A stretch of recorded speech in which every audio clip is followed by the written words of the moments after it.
Hi, എല്ലാവർക്കും വലിയ serial റിവ്യൂയിലേക്ക് സ്വാഗതം. അപ്പോൾ നമുക്ക് ഇന്നത്തെ പവിത്രത്തിൻ്റെ എപ്പിസോഡ് നോക്കി നോക്കാം കേട്ടോ. അപ്പോൾ വേദ അച്ഛൻ്റെ അടുത്ത് പോയി വന്നിട്ട് ആകെ വിഷമിച്ചിരിക്കുകയാണല്ലോ. അപ്പോൾ കമലമ്മ പറയുന്നുണ്ട്, ഞാൻ പറഞ്ഞ കാരണം വേദ ഒന്ന് തന്നെ പോയത്, ഇപ്പോഴേക്ക് തോന്നുന്നു അതിൻ്റെ ആവശ്യം ഉണ്ടായിരുന്നില്ല എന്ന്. വന്ന് കയറിയപ്പോൾ മുതൽ ഈ ഒരൊറ്റ ഇരിപ്പാണ്. ഇവിടെ പിന്നെ പരിഹസിക്കാനും കുത്തുവാക്ക് പറയാനൊക്കെ ഇഷ്ടംപോലെ ആൾക്കാരുണ്ടല്ലോ. മോളെ എനിക്ക് എന്നിട്ട് മുഖം കഴുകുക എന്ന് പറയുന്നുണ്ട് കേട്ടോ. അപ്പോൾ വിക്രു അങ്ങനെ നിൽക്കുന്നുണ്ട്. പരിഹസിക്കാൻ വിക്രു മോശമല്ലല്ലോ. എന്നിട്ട് എന്തെങ്കിലും കഴിക്കാൻ നോക്കുക എന്ന് പറയേണ്ടത് വേദന എടുത്ത്. എന്നിട്ട് വിക്രുവിനോട് പറയേണ്ടത്, വിക്രം ഇവൾക്ക് എന്തെങ്കിലും ഭക്ഷണം കൊടുക്കുക എന്ന് പറയേണ്ടിട്ടോ. അപ്പോൾ വിക്രു എന്ന് ചോദിക്കുന്നുണ്ട്. എന്നും നിന്നെ മാത്രം കൂട്ടിയേ പോരല്ലോ, ഇടയ്ക്ക് നീയും ഒരു തവി ചോറ് വിളമ്പി കൊടുത്തോണ്ട് കുഴപ്പമൊന്നുമില്ല. അത് പറഞ്ഞിട്ട് കമലമ്മ എണീറ്റ് പോയിട്ടോ. അപ്പോൾ വിക്രു വേദന എടുത്ത് ഇരുന്നിട്ട് ചോദിക്കുന്നുണ്ട്, എന്താ വേദാളമ്മേ, പട്ടിണി സമ്മാനമാണോ അതോ നിരാഹാരവ്രതം? വേദമൊന്നും മിണ്ടണില്ല കേട്ടോ. അപ്പോൾ പറയാനുണ്ട്, നിന്നെ വീട്ടിൽ നിന്ന് കഴുത്തിന് പിടിച്ച് തള്ളിയാൽ നീ ഇവിടെ പട്ടിണി കിടന്നിട്ട് എന്താ കാര്യം? ഇനിയിപ്പോൾ അങ്ങനെ നിനക്ക് വല്ലതും സംഭവിച്ചാൽ ആ തെറ്റും കൂടി എൻ്റെ തലയിൽ കെട്ടി വയ്ക്കാനാണോ? അപ്പോൾ വേദ ഒന്നും മിണ്ടാതെ അവിടെ നിന്ന് എണീറ്റ് പോയിട്ടോ. അപ്പോൾ വിക്രു വിളിച്ച് ചോദിക്കുന്നുണ്ട്, വേദാളമേ ഒന്നും കഴിക്കണില്ലേ? വേദം ഒന്നും മിണ്ടാതെ പോയി വിക്രു ആദ്യം എണീറ്റ് ചോറൊക്കെ വിളമ്പിട്ടോ. ചോറും കറികളൊക്കെ വിളമ്പി കഴിക്കാനായിട്ട് എടുത്തു. എന്നിട്ട് പിന്നെ കഴിക്കണില്ല എന്ന് വെച്ചിട്ട് ഭക്ഷണം എടുത്തിട്ട് വേദ പോയി എൻ്റെ പിന്നാലെ പോയിട്ടുണ്ട് കേട്ടോ. അപ്പോൾ വേദം വെറുത്ത് വന്നിട്ട് ഇങ്ങനെ വിഷമിച്ചിരിക്കുകയാണ്. എന്നിട്ട് വിക്രു ഇങ്ങനെ മനസ്സിൽ പറയുന്നുണ്ട് കേട്ടോ, വിശന്നിരിക്കുകയായിരിക്കും പാവം. എന്നിട്ട് ഒരു ആക്കി പറച്ചിൽ പോലെ വന്നിട്ട് നമ്മുടെ വേദന എടുത്ത് പറയുന്നുണ്ട്, ഇത് ഞാൻ നിനക്കായിട്ട് വിളമ്പിക്കൊണ്ട് വന്നതാ. എന്നിട്ട് പറയുന്നുണ്ട് അല്ല. അപ്പോൾ വേദം ഇങ്ങനെ ദേഷ്യപ്പെട്ട് നോക്കുന്നുണ്ട് കേട്ടോ. വിക്രു അത് എന്നിട്ട് ചോറ് കഴിക്കാനായിട്ട് വേദന മുമ്പിൽ തന്നെ ഇരുന്നിട്ടുണ്ട്. എന്നിട്ട് വിക്രു പറയുന്നുണ്ട്, നീ ഇപ്പോൾ സെൻറ്റി അടിച്ച് കിളി പോയിരിക്കണതുകൊണ്ട് ഫുഡൊന്നും വേണ്ടി വരില്ലല്ലോ, അതുകൊണ്ട് അമ്മ പറഞ്ഞെങ്കിലും ഞാൻ നിനക്ക് ഭക്ഷണം എടുത്തില്ല. ഇതങ്ങനെ ദേഷ്യം വന്നിട്ട് നോക്കുന്നുണ്ട് കേട്ടോ. അപ്പോൾ വിക്രു പറയുന്നുണ്ട്, അല്ലെങ്കിലും ഹൃദയം തകർന്നിരിക്കുമ്പോൾ ഭക്ഷണം കഴിക്കാൻ പറ്റില്ലല്ലോ. എന്നിട്ട് പറയുന്നുണ്ട്, നിൻ്റെ അച്ഛൻ അത്രയ്ക്ക് മോശം ആളൊന്നല്ല കേട്ടോ, ഇത്രയല്ലേ ചെയ്തുള്ളൂ. ഞാനായിരുന്ന സ്ഥാനത്തുണ്ടെങ്കിലോ ആ ഫോട്ടോസ് വെറുതെ എറിയല്ല, അത് തുണ്ടായിട്ട് കീറി അതിൽ മണ്ണെണ്ണ ഒഴിച്ച് കത്തിച്ച് അതിൻ്റെ ചാരെടുത്തിട്ട് വല്ല തോട്ടിലും കൊണ്ട് കളഞ്ഞേനെ. ഇപ്പോഴും വേദമൊന്നും മിണ്ടണില്ല കേട്ടോ, വെറുതെ അങ്ങനെ നോക്കുക മാത്രമേ ചെയ്യണുള്ളൂ. വിക്രുവിനാണെങ്കിൽ വേദയെ കൊണ്ട് എന്തെങ്കിലും പറയിപ്പിക്കണല്ലോ.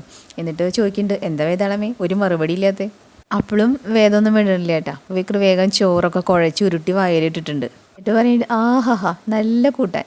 ഈ ഇങ്ങനെ വിഷമവും ദേഷ്യവും വിശപ്പൊക്കെ കൂടി പ്രാന്ത് പിടിച്ചിരിക്കുമ്പോൾ മുന്നിലിരുന്നത് ഇങ്ങനെ ഉരുട്ടി എന്ന് പറഞ്ഞിട്ട് ചോറെടുത്ത് ഉരുട്ടുകയാണ് കേട്ടോ. ഇട്ടിട്ട് എന്ന് പറഞ്ഞിട്ട് ഇങ്ങനെ രുചിച്ച് കഴിക്കുകയാണ്. ഇങ്ങനെ കഴിക്കുമ്പോഴേ എന്താ ഒരു സുഖം, എന്താ ഒരു സംതൃപ്തി. എന്നിട്ട് വേദ അവിടെ അടുത്തേക്ക് ഒരു ഉരുള നീട്ടിയിട്ട് ചോദിക്കുന്നുണ്ട്, കൊതി കിട്ടാതിരിക്കാൻ ഒരു ഉരുള വേണോ എന്ന് ചോദിക്കുന്നുണ്ട് കേട്ടോ. അപ്പോൾ വേദ കയ്യിലൊറ്റ തട്ടിയിട്ട് പറയുന്നുണ്ട്, കൊണ്ടുപോടൂ തൻ്റെ ഒരു ഉരുള. അപ്പോൾ വിക്രു ചിരിച്ചിട്ട് വീണ്ടും ഉരുള വായിലിട്ടാ. എന്നിട്ട് പറയുന്നുണ്ട്, വെടി വേദാളമേ, സത്യത്തിൽ നിൻ്റെ പ്രശ്നം എന്താണെന്നറിയോ? ഒന്ന്, നിൻ്റെ ബുദ്ധി. വിദ്യാഭ്യാസം ഉണ്ടെങ്കിലും നിനക്ക് വിവേകം എന്ന് പറയണത് ഇല്ല. ഞാൻ കെട്ടി താലിയും പൊക്കി പിടിച്ചുകൊണ്ട് വീട് വിട്ട് വന്നപ്പോൾ തന്നെ നീ ഒരു അരപ്പിരിയാന്ന് എനിക്ക് മനസ്സിലായി. ഇതിൻ്റെ ഇടയ്ക്ക് ചോറെടുത്ത് ഉണ്ണുണ്ട് കേട്ടോ. എന്നിട്ട് പറയുന്നുണ്ട്, രണ്ടാമത്തെ കുഴപ്പം നിൻ്റെ നാക്ക. മറ്റുള്ളവരെക്കാളും മിടുക്കിയാണെന്നൊരു തോന്നൽ നിനക്കുണ്ട്. ആ തോന്നലേ നിൻ്റെ ഓരോ വാക്കിലും കാണാം.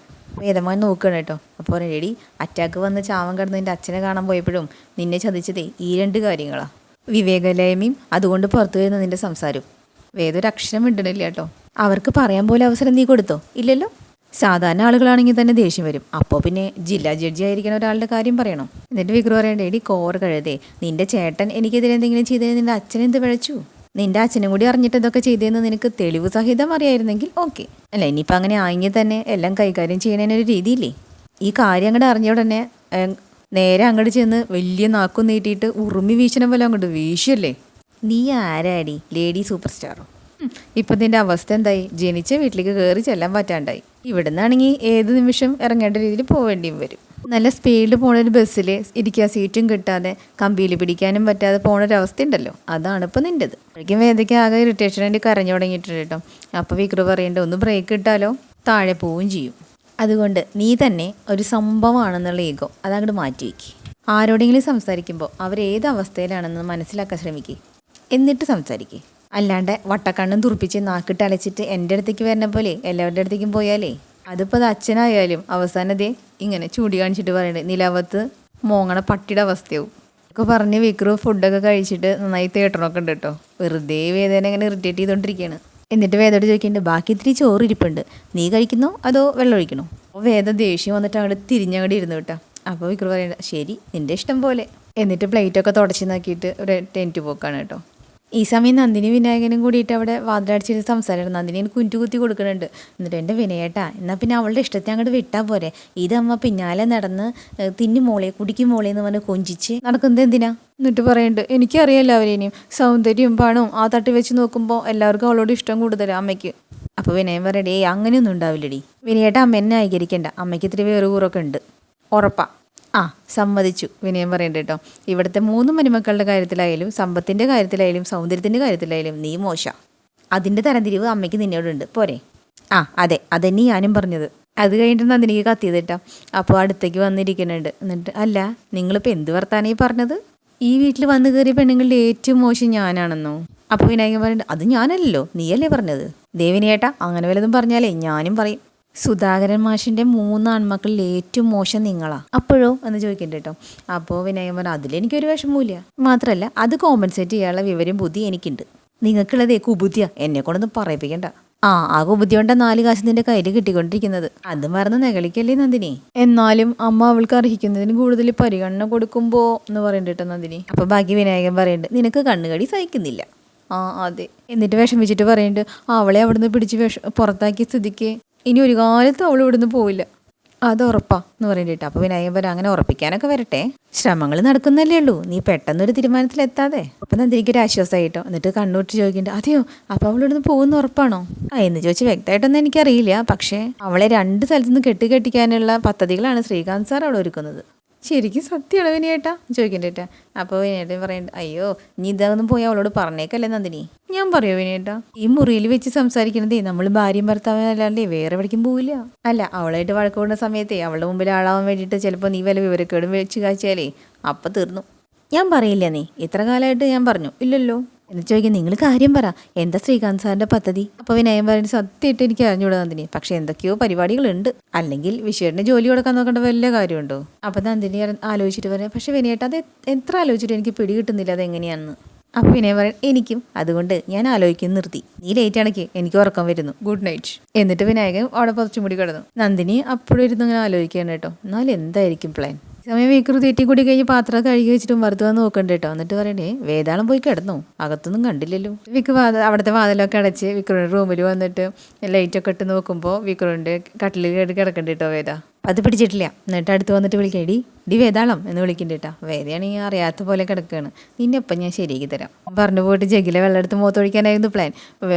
ജഗ് എടുത്തിട്ട് തിരിഞ്ഞ വശം വേദ അവിടെ തൊട്ട് പിന്നിൽ എനിക്ക് നിൽക്കണു, കയ്യിലൊരു കത്തിയുണ്ട് കേട്ടോ. കത്തി ഇങ്ങനെ ഒഴിഞ്ഞ് നിൽക്കുന്നുണ്ട്. എന്നിട്ട് പറയണ്ട ആ വെള്ളം എൻ്റെ തലയിൽ ഒഴിച്ചാൽ ഉറപ്പായി ഞാൻ നിങ്ങളെ കുത്തും, അല്ലെങ്കിലേ എനിക്ക് ദേഷ്യവും സങ്കടം കൊണ്ട് അരപ്പിരി ഇളകി നിൽക്കുകയാണ്, അല്ലെങ്കിൽ എനിക്ക് അരപ്പിരി ലൂസാണെന്നും നാക്ക് ശരിയാണെന്നൊക്കെ നിങ്ങൾ പറഞ്ഞു, ഇനി പ്രവൃത്തിയും കൂടി ശരിയില്ലെന്ന് നിങ്ങൾ പറയും എന്ന് പറഞ്ഞിട്ട് കത്തിങ്ങനെ ഒഴിഞ്ഞ് നിൽക്കുന്നുണ്ട് കേട്ടോ. ഇതെൻ്റെ തലയിൽ ഒഴിച്ച് നിങ്ങളെന്നെ ഉപദ്രവിച്ചാൽ തീർച്ചയായും ഞാൻ നിങ്ങളെ കുത്തും ഉറപ്പാ. അപ്പോൾ വിക്രമിന് ചെറുതായിട്ട് പേടിയായി തുടങ്ങി കേട്ടോ. അപ്പോൾ വിക്രം പറയുന്നുണ്ട് നിനക്കെന്താ വട്ടുണ്ടോ? ഒരു ചിരിയും ചിരിച്ചിട്ട് ആരിത് നിൻ്റെ തലയിൽ ഒഴിക്കുന്നു? ഞാനിത് കുടിക്കാൻ കൊണ്ടുവന്നതാ. എന്താ കുടി എന്ന് പറയുന്നുണ്ട് കേട്ടോ. അപ്പോൾ വിക്രം വേണ്ടാതെയാണെങ്കിലും കുടിക്കുന്നുണ്ട്. എന്നിട്ട് രുചി വ്യത്യാസം പോലെ നിൽക്കുന്നുണ്ട് കേട്ടോ. ഇതിനെന്തൊരു ടേസ്റ്റ് വ്യത്യാസം? അപ്പോൾ വേദ നിസ്സാരമായിട്ട് പറയുന്നുണ്ട് 2 ദിവസമായിട്ട് തുറന്നിട്ട് നടന്ന വെള്ളമല്ലേ, വല്ല പല്ലിയും മൂത്രമൊഴിച്ച് കാണും. അത് പറഞ്ഞപ്പോൾ വിക്രമിനെ ഓക്കാനിക്കാൻ വരുന്നുണ്ട്. നിനക്കത് എന്നോടൊന്നും പറഞ്ഞുകൂടായിരുന്നോ ചോദിക്കണ്ട കേട്ടാ. അപ്പോൾ വേദ പറയുന്നത് നിങ്ങൾക്കത് എൻ്റെ തലയിൽ കമഴ്ത്താനായിരുന്നല്ലോ തിരക്ക്, അതുകൊണ്ട് ഇത്തിരി കുടിച്ചോട്ടെ എന്ന് ഞാനും കരുതി. പേടിക്കണ്ട ചത്തൊന്നും പോവില്ല എന്നും പറഞ്ഞിട്ട് വീണ്ടും ചെന്നിരുന്നു കേട്ടോ കട്ടില്ലേ. നീ അവിടുന്ന് മാറിക്കിടക്ക് ഇതെൻ്റെ കട്ടില്ല എന്ന് പറയണ്ടിട്ട് വിക്രം. അപ്പോൾ വേദ അതും കേൾക്കാണ്ട വേഗം എനിക്ക് പുതച്ചും കൂടി കിടക്കണുണ്ട്. എന്നിട്ട് പറയണ്ട ഇനി ഇത് എൻ്റെ എന്ന് കരുതിക്കോളൂ, ഇത്ര നാൾ ഞാൻ താഴെ കിടന്നില്ലേ, വീട്ടിലാണുങ്ങൾക്ക് മാത്രമേ കട്ടിൽ കിടക്കാവുന്ന നിയമമൊന്നുമില്ലല്ലോ. അപ്പോൾ വിക്രം പറയും ഇതാണ് നിൻ്റെ വായി നാക്കും ശരിയില്ലെന്ന് ഞാൻ പറയണത്, ഞാനതിന് തെറ്റൊന്നും പറഞ്ഞില്ലല്ലോ എന്ന് ചോദിക്കണ്ടിട്ട വേദ. കട്ടിലിൽ ആണുങ്ങൾ മാത്രം കിടന്നാൽ പോരാ എന്നല്ലേ പറഞ്ഞുള്ളൂ. അപ്പോൾ വിക്രമിൻ്റെ അടുത്ത് വന്നിട്ട് പറയടി നീ ഫെമിനിച്ച് കളിക്കല്ലേ. അപ്പോൾ വേദം പറയണ പെണ്ണുങ്ങൾ സത്യം വിളിച്ച് പറഞ്ഞു തുടങ്ങിയ നിങ്ങളുടെ ആണുങ്ങളുടെ സ്ഥിരം ആക്ഷേപവാക്കാണല്ലോ അത്, എന്നാൽ എനിക്കതൊരു ബഹുമതിയായിട്ടാണ് തോന്നുന്നത്. അപ്പോൾ വിക്രം പറഞ്ഞു വെറുതെ അല്ലടി നിൻ്റെ അച്ഛൻ നിന്നെ കഴുത്തിന് പിടിച്ച് പുറത്താക്കിയത്, അത് ഞാനങ്ങോട്ട് സഹിച്ചു, അതിൽ സന്തോഷിച്ചുകൊണ്ടാണല്ലോ നിങ്ങൾ അണ്ണാക്കിലേക്ക് ഉരുള കുത്തിയിറക്കി ആനന്ദ പ്രകടനം നടത്തിയത് എന്ന് ചോദിക്കണ്ട കേട്ടോ വേദ. അപ്പോൾ വിക്രം പറഞ്ഞു നന്നായി പോയി, നോക്കി വെള്ളം ഇറക്കം വരുന്നല്ലോ, നിങ്ങളൊരുട്ടിയ ഉരുള നോക്കിയിട്ടോ കഷ്ടം, അതെങ്ങാനും ശിരസിൽ കയറിപ്പോയി കണ്ണും തുറിച്ച് പെടഞ്ഞ് വിടുമെന്നാണ് ഞാൻ നോക്കിയത്. അത് പറഞ്ഞപ്പോഴേക്കും വിക്രമിന് ചുമ വന്നു കേട്ടോ. എന്നിട്ട് വേദ പറയണേ കുപ്രസിദ്ധ ഗുണ്ട ഉരുള വിഴുങ്ങി ചത്തു എന്ന വാർത്തയാണല്ലോ നാളെ പത്രത്തിൽ വരിക. ഞാനപ്പോൾ വിചാരിച്ചത്. അപ്പോൾ വിക്രം അവിടെ നിന്ന് എനിക്ക് പോയിട്ട് പറയുന്നുണ്ട് അപ്പം നിനക്ക് വർത്താനൊക്കെ പറയാൻ അറിയാം അല്ലേ. എന്നിട്ട് പറയുന്നത് നേരത്തെ ബൊമ്മ പോലെ ഇരുന്നപ്പോൾ ഞാൻ കരുതി ജഡ്ജി അദ്ദേഹം ഇറക്കി വിട്ടപ്പോൾ നിൻ്റെ നാവും കൂടി ഇറങ്ങിപ്പോയിന്ന്. അപ്പോൾ വേദമ്മോട് ചാടി ഇഞ്ചിട്ട് ചോദിക്കേണ്ടത് നിങ്ങളല്ലേ പറഞ്ഞത് എൻ്റെ നാവിന് 4 മുഴാന്ന്. എന്താ സംശയമുണ്ടോ ചോദിക്കേണ്ടിട്ട് വിക്രം. അത് നിന്റെ അച്ഛൻ്റെ അടുത്ത് വരെ ഞാൻ കണ്ടതല്ലേ. അപ്പോൾ വേദമ്മ പറയുന്നുണ്ട്, ലോകത്തെ എല്ലാ അച്ഛന്മാരും മക്കളും തമ്മിലേ വാക്കേറ്റും തെറ്റിദ്ധാരണയും ഒക്കെ ഉണ്ടാവും. എന്താ നിങ്ങൾ നിങ്ങളുടെ അച്ഛനും തമ്മിൽ നടക്കുന്നില്ലേ? പട്ടിയെ പറയുന്ന പോലെ നിങ്ങളുടെ അച്ഛൻ നിങ്ങളെ ആക്ഷേപിക്കുന്നത് ഞാൻ കണ്ടിട്ടുണ്ടല്ലോ എന്ന് കരുതി നിങ്ങൾ നിങ്ങളുടെ അച്ഛനെ ശത്രുവായിട്ടാണോ കാണുന്നത് ചോദിക്കേണ്ടിട്ട്. അപ്പോൾ വിക്രുവിനെ ആദ്യം നോക്കുന്നുണ്ട്. ഞാനും എൻ്റെ അച്ഛനും തമ്മിൽ 1000 പ്രശ്നങ്ങളുണ്ടാവും, അതെന്താണെന്ന് അന്വേഷിക്കാനോ തലയിടാനോ നീ വരണ്ട. അപ്പോൾ വേദ പറയുന്നത്, ഞാനും എൻ്റെ അച്ഛനും തമ്മിൽ അങ്ങനെ 1000 പ്രശ്നങ്ങൾ ഉണ്ടാവുന്നേ. നിങ്ങളെന്തിനാ ഒരു കിണ്ണം ചോറെടുത്ത് കഴിച്ചാൽ അത് ആഘോഷിക്കാൻ വന്നത്? നിങ്ങളുടെ ഒരു തല്ലിപ്പൊളി ഉപമയുണ്ടായിരുന്നല്ലോ. എന്തായിരുന്നു? സ്പീഡിൽ ഓടുന്ന ബസ്സിൽ സീറ്റ് കിട്ടാതെ പിടിച്ചു നിൽക്കാൻ കമ്പി കിട്ടാതെ കഷ്ടപ്പെടുന്ന യാത്രക്കാരിയാണ് ഞാനെന്ന്. എന്താണ് വിക്രമ, നിങ്ങളുടെ വിചാരം അങ്ങനെയാണോ? ഞങ്ങൾ പെണ്ണുങ്ങളുടെ ജീവിതമാകുന്ന ബസ് ഓടിക്കുന്നത് മുഴുവൻ നിങ്ങൾ ആണുങ്ങളാണെന്നാണോ? നിങ്ങൾ വിചാരിക്കുന്ന പോലെ എൻ്റെ അച്ഛനെ ആ വീട്ടിൽ നിന്ന് ഇറക്കി വിട്ടു തന്നെയാണോ നിങ്ങൾ കരുതുന്നത്? ഇപ്പോഴത്തെ തെറ്റിദ്ധാരണ മാറി അച്ഛനെന്നെ സ്വീകരിക്കില്ല നിങ്ങൾ വിശ്വസിക്കുന്നുണ്ടോ? ഇനി അത് പോട്ടെ, ഈ വീട്ടിൽ നിന്ന് എന്തടിസ്ഥാനത്തിലാണ് ഞാൻ ഇറങ്ങിപ്പോകേണ്ടി വരും നിങ്ങൾ പറയണത്? വിക്രമ, നിങ്ങൾക്ക് വീട്ടിലുള്ള അതേ അവകാശങ്ങൾ നിങ്ങളുടെ ഭാര്യ എന്ന നിലയിൽ എനിക്കുണ്ട്. അതിനി കോടതി മുഖേന നടത്തിയെടുക്കേണ്ടി വരുമോ ഞാൻ ചോദിക്കണ്ടിട്ട്. അപ്പം അത്ര നേരം നിന്ന വിക്രു ചോദിക്കുന്നുണ്ട്, കോടതിയോ? എന്തേ ആ വാക്ക് കേട്ടിട്ടില്ലേ ചോദിക്കുന്നുണ്ട് വേദ. കൂട്ടിൽ കയറി നിന്നും ജാമ്യത്തിൽ ഇറങ്ങിപ്പോകുന്ന നല്ല പരിചയമുണ്ടല്ലോ. അതേ സ്ഥലം തന്നെ. എന്നിട്ട് വേദ പറയാം, നിങ്ങൾക്കൊക്കെ ഒരു ധാരണയുണ്ട്, അച്ഛനും ഭർത്താവും ഇല്ലെങ്കിൽ അവർ ജീവിതം ഒരുക്കി കൊടുത്തില്ലെങ്കിൽ പെണ്ണുങ്ങളുടെ ജീവിതം തകർന്നു പോകുന്നു. മണ്ടൻ വിക്രു നോക്കി വിക്രു കണ്ണു തുറച്ച് നോക്കുന്നുണ്ട് കേട്ടോ. എട്ടുപോത്തിനെ പോലെ നെഞ്ചും വിരിച്ചിങ്ങനെ നടന്നാൽ പോരാ. ലോകം എങ്ങനെയൊക്കെ കഴിഞ്ഞു പോകണമെന്ന് സാമാന്യ ബോധെങ്കിലും വേണം. ആദ്യം ആണാണെന്നുള്ള അഹങ്കാരം എടുത്ത് അട്ടാത്തേക്ക്, അപ്പോൾ കാര്യങ്ങൾക്കൊരു തിരിച്ചറിവുണ്ടാവും. അപ്പോൾ വിക്രു പറഞ്ഞിട്ട്, വേദ നിന്റെ നാഗത്തിൽ കൂടി പോകുന്നുണ്ട്, ഓവറാക്കല്ലേ. അപ്പോൾ വേദയിലെ ആൾ നിർത്തുമോ? എന്താ ഉത്തരം മുട്ടുമ്പോൾ കൊഞ്ചിനെ കുത്തം തോന്നുന്നുണ്ടോ? എന്നിട്ട് പറയുന്നുണ്ട്, ഞാൻ അച്ഛനോട് പെരുമാറിയതും അച്ഛൻ എന്നോട് പെരുമാറിയതും ഓർത്ത് എനിക്ക് സങ്കടം ഉണ്ടായി എന്നുള്ളത് ശരിയാ. ആ സങ്കടത്തിൽ കോലിട്ട് കുത്തികളൊക്കെ നിങ്ങൾക്ക് എന്ത് അവകാശമുള്ളത്? ഇനി നിങ്ങളോടുള്ള തർക്കത്തിനാണെങ്കിൽ ഞാനൊരു കാര്യം പറയും. ഞാൻ നിങ്ങളോടൊക്കെ ജീവിക്കാൻ പോകാമെന്ന് പറഞ്ഞപ്പോൾ എൻ്റെ അച്ഛൻ പറഞ്ഞു ആ വീട്ടിൽ വിട്ട് ഇറങ്ങി പോകാൻ. അന്നത് ശരിയാണെന്ന് എനിക്ക് തോന്നിയതുകൊണ്ട് ഞാൻ ആ നിമിഷം ഇറങ്ങിപ്പോന്നു. നിങ്ങളോട് നിങ്ങളുടെ അച്ഛൻ എത്ര തവണ പറഞ്ഞിട്ടുണ്ട് ഈ വീട്ടിൽ നിന്ന് ഇറങ്ങി പോകാൻ? എന്നിട്ട് നിങ്ങൾ പോയിട്ടുണ്ടോ? അത്രയും വിലകെട്ട ജീവിതം ജീവിക്കാൻ നിങ്ങളാണോ എന്നെ ഉപദേശിക്കാൻ വരുന്നത്? വിക്രം ദേഷ്യം പിടിച്ചിട്ടു. എന്നിട്ട് പറയുന്നത്, ഏതാ വേണ്ട, ഇനി നീ ഇന്ന് വായിട്ട് അലച്ച് എന്ത് ചെയ്യുന്നത് എനിക്ക് പോലും അറിയില്ല. അതന്നെയാണ് നിങ്ങളുടെ പ്രശ്നം. എന്താ ചെയ്യണമെന്ന് നിങ്ങൾക്ക് തന്നെ അറിയില്ല. ആ ശ്രീകാര്യം ശ്രീനിവാസൻ ചാടാൻ പറയും, നിങ്ങൾ ചാടും. ആടാൻ പറയും, നിങ്ങൾ ആടും. പ്രോഗ്രസ് പീപ്പിൾ പാർട്ടിയുടെ യുവജന നേതാവാകാൻ പോവല്ലേ? സ്വന്തം അഭിപ്രായ പ്രകാരം എന്തെങ്കിലും ഒരു ചെറിയ കാര്യം നിങ്ങളുടെ ജീവിതത്തിൽ നിങ്ങൾ ഇതുവരെ ചെയ്തിട്ടുണ്ടോ? വിക്രുവിനെ താടിയും ചൊറിഞ്ഞ് നിൽക്കാൻ കേട്ടോ. എന്നിട്ട് വേദ പറയേണ്ട ഒരു കാര്യമുണ്ട്. അന്ന് അമ്പലത്തിൽ വെച്ച് എൻ്റെ കഴുത്തിലൊരു താലി എടുത്ത് കെട്ടി. എൻ്റെ വിക്രമൻ സാറേ, അതൊഴികെ നിങ്ങളൊന്നും ഇതുവരെ ചെയ്തിട്ടില്ല. സ്വന്തം അച്ഛൻ്റെ അമ്മയുടെയും വിവാഹ വാർഷികത്തിന് ഒരു കീറ തുണി മേടിച്ചു കൊടുത്താൽ പോലും ഞാൻ നിങ്ങളോട് ആവശ്യപ്പെട്ടിട്ടാ. നിങ്ങൾക്ക് സ്വയം തോന്നിയിട്ടല്ല, അറിയാലോ. അപ്പോഴേക്കും വിക്രുവിനെ ഇളകിയിട്ട് വിക്രു അവിടെ മേശയുടെ മുകളിൽ കൈയെടുത്ത് ആഞ്ഞു കുത്തുണ്ട്. അപ്പോൾ വേദ പറയേണ്ടത്, ഇതും ആണുങ്ങളുടെ ഒരു കുഴപ്പമാണ്. ദേഷ്യം വരുമ്പോൾ എന്തെങ്കിലും ഇടിച്ചു തകർക്കാൻ തോന്നുന്ന ഹിംസ. പക്ഷെ കൈ കൊണ്ട് ഇടിച്ചതിന് പകരം നിങ്ങൾ നിങ്ങളുടെ തല കൊണ്ടായിരുന്നു ഇടിക്കേണ്ടത്. ആഗ്രഹമില്ലാഞ്ഞിട്ടും ശ്രീകാര്യം ശ്രീനിവാസൻ പറയണ പല കാര്യങ്ങളും നിങ്ങൾക്ക് ചെയ്യേണ്ടി വരുന്നുണ്ടല്ലോ. ആ സമയത്ത് വീട്ടുകാർക്ക് വേണ്ടി നല്ല 2 കാര്യങ്ങൾ ചെയ്താൽ നല്ലതല്ലേ എന്ന് തീരുമാനിച്ചിട്ട് ആ തല കൊണ്ടുപോയിട്ട് ചെമ്മരിലിടിക്കണം. അങ്ങനെയെങ്കിലും ഒരു നല്ല തോന്നലുണ്ടാവട്ടെ. എന്നിട്ട് വേദ പറയുന്നത്, ഞാൻ കിടക്കാൻ പോകുന്നു, വേണമെങ്കിൽ ആ വായ വിരിച്ച് താഴെ കിടന്നോ. പിന്നെ രാത്രി ദാഹിച്ച ഈ വെള്ളം തന്നെ അങ്ങ് എടുത്ത് കുടിച്ചേക്ക്. ഇത് ഞാൻ തിളപ്പിച്ച വെള്ളമാണ്, ദാഹശമനിയുടെ ചോയാണ് ഇതിന് എന്ന് പറഞ്ഞിട്ട് ജഗ്ഗെടുത്ത് കയ്യിൽ കൊടുക്കുന്നുണ്ട് കേട്ടോ.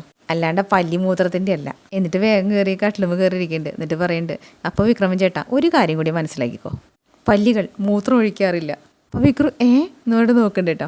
അപ്പോൾ എന്താ പറയുക, പൊട്ടാ കോഴികൾ മൂത്രം ഒഴിക്കാറുണ്ടോ? അപ്പോൾ വിക്രു എന്ന് പറയുന്നുണ്ട് കേട്ടോ. അതുപോലെ പല്ലികളും. വിക്രു പറഞ്ഞിട്ട്, പിന്നെ ഞാൻ അതൊക്കെ നോക്കിക്കൊണ്ടിരിക്കല്ലേ. വേദ പുതച്ച് കിടക്കുമ്പോൾ പറയുന്നത്, പല്ലി ഏതാ കോഴി ഏതാന്ന് അറിഞ്ഞൂടാ. അപ്പം നമ്മുടെ വിക്രു കിടന്നിട്ടില്ല, എന്തോ ആലോചിച്ചിട്ട് കട്ടിലിങ്ങനെ ഇരിക്കുന്നത്, അല്ല കസേരയിലിങ്ങനെ ഇരിക്കുന്നുണ്ട് കേട്ടോ, വേദ ഉറങ്ങണം നോക്കിയിട്ട്. അപ്പം അങ്ങനെയാണ് നമ്മുടെ പവിത്രം ഇന്ന് അവസാനിച്ചിട്ടുള്ളത്. അപ്പോൾ നാളത്തെ എപ്പിസോഡായിട്ട് വീണ്ടും വരാം കേട്ടോ. അപ്പോൾ കാണാൻ മറക്കണ്ട, നല്ല അടിപൊളി എപ്പിസോഡാണ്.